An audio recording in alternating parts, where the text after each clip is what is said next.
የከቢራው ልጅና ኮምፒውተር የማቻቸው የማታ ጌም በጣም አስገራሚ ጌም ነበር። ያው ኔትወርክ ትንሽ ቢያስቸግርም ኔትወርክ አስቸግሮ ነበር በጣም ማለት ነውና ከቡዬ ጋር ማለት ነው ከዚህ ልጅ ጋር እና ብቻ በጣም ጥሩ በሚገርም ሁኔታ ነበር እየሄደለት ነው የነበረውና ያው ብሩክም ሄሚም ነበሩ ገስት ላይ በጣም ትለያላችሁ ብሩክና ሄሚ ሁሉም ቦታ እያያችሁ ነውና ይመቻችሁ እና ያው ይቅርብኝ በቃ ብቻ ደስ ይላል ጌሙ እንትን ነው ብቻ በጣም ደስ የሚል ጌም ነበር። ጨረቃ ፋሚሊዎችም እዚህ ተሰብስባችሁ ጊፍት እየሰጣቸው ታፕ እያደረጋችሁ ነበር። በቃ ልጆቹ ያው ተናንሽ ናቸው ሁለቱም ትንሾች ናቸውና ያኛው እንደውም የካቤራ ልጅ ይሄ ትንሽ ነው ቡዬ ማለት ነው ካካው እንደውም ማለት እድሜ አላቅም ግን ብቻ ደስ የሚል ጌም ነበርና ይመቻችሁ ለማንኛውም በጣም ደስ ብሎኛል።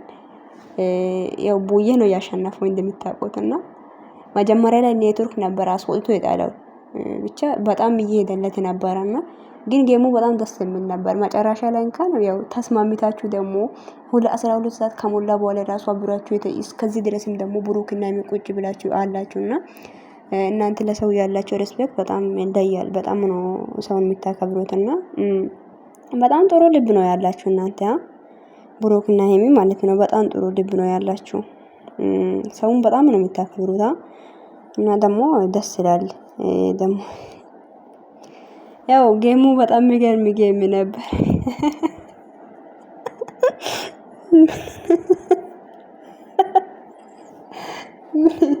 ምን እያሳቀኝ ነው ብላችሁ እንዳታዩኝ እንጂ ምንም አላሳቀኝም ዝም ብዬ ነው ሳቁት። መሳቅ መፍትሄ መሰለኝ ሲጀመር እንደፈለኩ መሳቅ እችላለሁኝ አይደል እንዴ ብሩክና ሄሚ ትችላላችሁ ትለያላችሁ።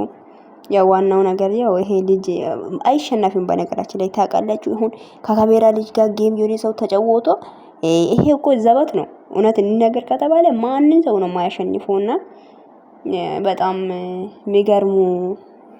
የሚገርም ጌምም ነው የሚገርም ያው በዚሁ እውነት ነው እግዚአብሔርን እየቀለድኩኝ አይደለም ግን ማንንም ሰው አያሸንፉ አያውቅም ከነዚህ ልጆች ከተጫወቱና ሁሌም አሸናፊ ናቸው።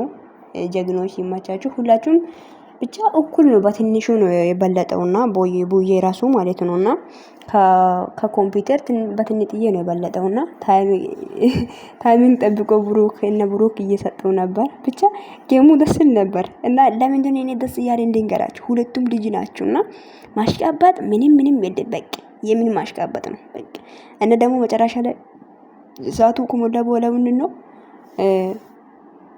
ኮምፒውተር አልጫወትም ሲል ነበር አልጫወትም እኛ ለአስራ ማለት 4 ሰዓት ላይ ነበር የቀጠርኩት ጊፍቴሮች ወጥቷል ምናምን እንደ እኔ እናንተን ከስራልን በቃ ይሄ ራሱ በሪስፔክት ተረጋግታችሁ ማውራት ማቻላችሁ ራሱ በጣም ደስ ይላልና እንደ በሰላ ሰው ነበር እያወሩ የነበሩት ማለት ነውና ብቻ ይመቻችሁ በጣም ደስ የሚል ጌም ነው እና ኔትወርክ የኢትዮጵያ ኔትወርክ እንደሚታቁት ጭቅጭቅ ያረጋል ጭቅጭቅ ያስማማል ሰው ማለት ነው ባባዳ ነበር መጫወት የፈለገው ግን ጌም እንትን ኔትወርክ አስቸግሮታልና ብቻ እና ደግሞ ብሩክና ሄሚ ያው ለሰው ያላችሁት ክብር ሰውን የምታከብሩ ለሰው ያላችሁ ሪስፔክት ዋው ነው እና ያው ሰውን በጣም ነው የምታከብሩትና ይማቻችሁ እና እናንተን የመሰለ ሰው እንኳን ሜዳ ላይ እኔ አይቼ መላቅም እንደ እናንተ ሰው እንደ ሄሚና እንደ ብሩክ ሰው እንደ ብሩክ አይነት ሰው እንደ በፍጹም በምድር ላይ እንደ እኔ አላቅም እኔ አይቼ አላቅም። በጣም በቃ ይሄ የምትለዩ ሰው ናችሁ ምርጥ ሰው ናችሁ እናንተ ማለትና ትችላላችሁ ለማንኛውም እና ቲማችሁኝም አላችሁ ትችላላችሁም ደግሞ ይማቻችሁ አሁን እንደዚህ አይነት ቅን ልብ ቢኖራችሁ ነው የሚላችሁት እና ደስ ይላል። ሰላም ውድና የተከበራችሁ ውድ የምህረት ዩቲዩብ ቻናል ቤተሰብ እንዴት ናችሁ? ምን እያወራሁ እንዳለ ራሱ አላውቅም ምን እግዚአብሔርን እና ውዶች መጥቼላችኋለሁ። የማታ ጌም ምርጥ ጌም ነበር። አቶ ብሩክም ወይዘሪት ሃይማኖትም ነበረች እና ጌሙ በጣም ደስ የሚል ጌም ነበር። ኔትወርክ ባያስቸግር ማለት ነውና በጣም ምርጥ ጌም ነበር። ለማንኛውም እና እንደዛ ነው የምላችሁት። ውዶቼ፣ ማሮቼ፣ ፍቅሮቼ ይመቻችሁ። ወዳችኋለሁ። ሁሌም እንደዛ ቅን ልብ ይሁንላችሁ። በጣም ልብ ጨማምሮ ይስጣችሁ። የወጣ ይተካ ነው፣ በወጣ ይተካ ነው የሚባለው። ለማንኛውም እና ይሄ ነው የምላችሁት እና ወዳችኋለሁ። መልካም ቀን